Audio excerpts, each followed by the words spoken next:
This is my house. I got a video in my YouTube feed from the far more popular than me channel Clownfish TV titled Doctor Who's Finished, New Doctor Slams White Mediocrity. And I just had to talk about it, didn't I?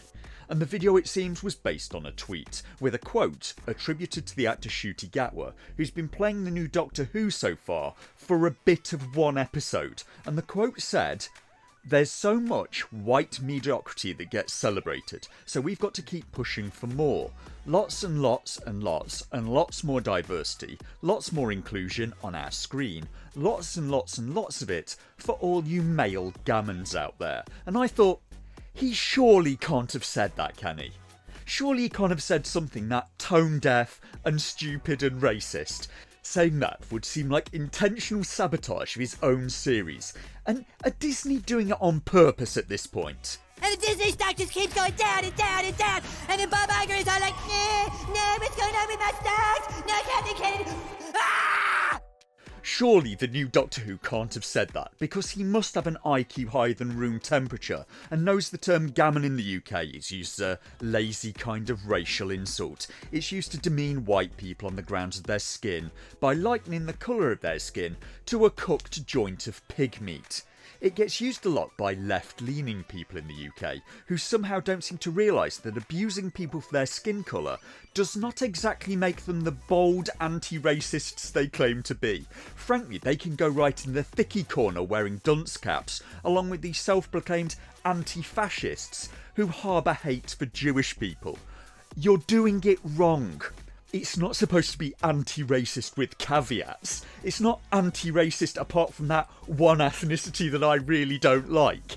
I'll just add it to the pile of people thinking they're on the right side of history and using that as an excuse to say dreadful things. The recent one that sprang to mind was the actress Jameela Jamil from off of She-Hulk, calling 3 sitting Asian members of the UK Parliament coconuts. Charming her. The accusation being that they're brown on the outside and white on the inside. But it's okay if she's racist to them, apparently. They're conservative. I remember making a thumbnail a very long time ago about Jameela on the set of She-Hulk, and it was this story. And yeah, couldn't happen to a nicer person. And none of this is very new. There's kind of a history of this coming from the left in the UK. There's a quote attributed to George Orwell from his essay England, Your England, written in 1941, saying, "England is perhaps the only great country whose intellectuals are ashamed of their own nationality." And I'm not sure that's true any longer, because America seems to be going the exact same way.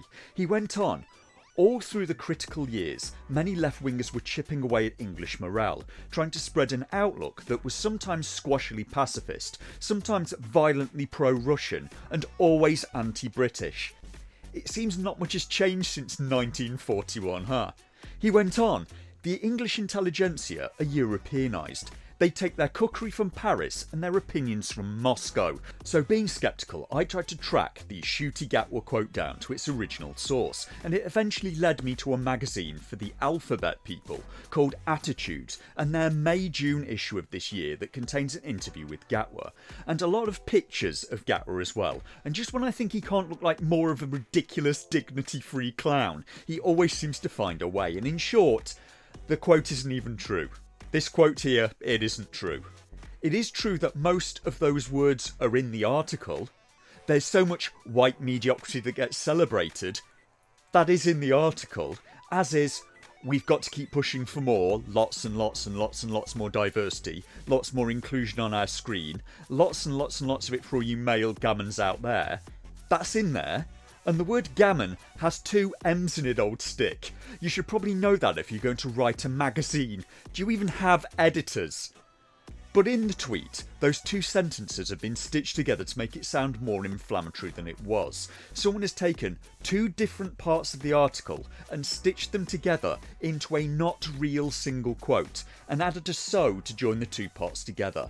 So it's not really fair. 2 sections of an interview have been taken out of context and then misquoted, and I'm not sure it needed that because it was inflammatory enough to begin with. So what did he say in context? He said, I don't know whether that comes from that African upbringing, that strict upbringing. Get your grades, get into a good uni, become a doctor, become a lawyer, start overachieving. It was like you have to prove why you're lovable. We're trained to be like, if I'm not exceptional, I won't be loved. Certainly I think that was my thing, so yeah, I think I'm just learning now, like, oh, you are allowed to be loved. You don't have to be excellent or aspire to that term, black excellence. What the hell? There's so much white mediocrity that gets celebrated, and black people, we have to be absolutely flawless to get half of that anyway. So I'm slowly training myself out of that and being like, you deserve love just for existing. And that has taught me to be a lot more loving as well in a weird way. And if he said like any more than he already did, he probably would actually become a Valley girl. Nor do I think his claim is true, because so far as Doctor Who, he's not been great, and he's been getting praised before he even started. Does a person deserve love for just existing? Well, maybe from your mum. Certainly not from me, and frankly, I'm liking you less and less by the second. I am going to do the usual thing of asking, would any of that be acceptable with the tables turned? Would I, as a white guy, get to say, we have so much black mediocrity that gets celebrated, and then abuse people on the basis of their skin colour? Would that be okay? Because if it's not okay for me, it's certainly not okay for you. He gets put in as Doctor Who, by his own words, a position of great privilege, and he chooses to use that position to be overtly racist before the first series of his show has even aired. It's not even on till next month. One of the stars has allegedly already left, and the other one, from this article, appears to be a racist half-wit. If only Ncuti Gatwa had reached the highs of being mediocre. Also when asked, do you feel hopeful for the future? He responded, I just hope we learn to start listening to each other and stop fighting each other. Because you think of huge existential things like Mother Nature coming along to give us a little slap, or AI Robocop and his pals coming along. There's a couple of things coming along to affect our whole existence, and we still fight each other in such crazy ways. Try to be hopeful. Try to be helpful, he said. Sadly, it appears that Ncuti Gatwa is not a very intelligent man. Do remember, try to be hopeful and try to be helpful, you stinking gammons. Where was the hopeful and helpful in what you said, you complete hypocrite? Why did they do it? It's like Rachel Zegler all over again, torpedoing her own project in Snow White because she just can't find it in herself to not say something idiotic. When in the interview Gatwa was asked, it doesn't take much to take us back to the frightened person we were, he responded, no, not at all. Not at all. That's why we've got to keep pushing for more. Lots and lots and lots and lots more diversity. Lots more inclusion on our screen. Lots and lots and lots of it for all you male gammons out there. Laughs. So he may have meant it as a joke, just a really ill-advised one. I'm sorry to break it to you, people of the world. If you're thinking of coming to the UK and you're racist against white people, that could be a problem. Because if you move to England, you're probably going to meet at least some English people. Shocking, I know. Less probable now though if you're in London.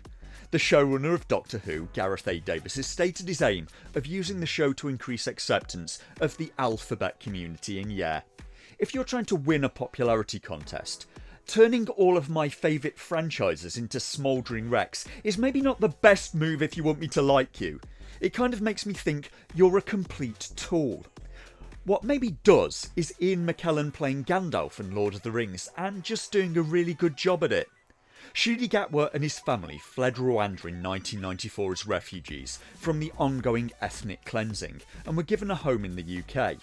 I would hope not spreading racial hatred in the place you move to would kind of be a given, but it seems not. And Bob Iger's like, nah, am I stuck? Of course! Never rub another man's rhubarb.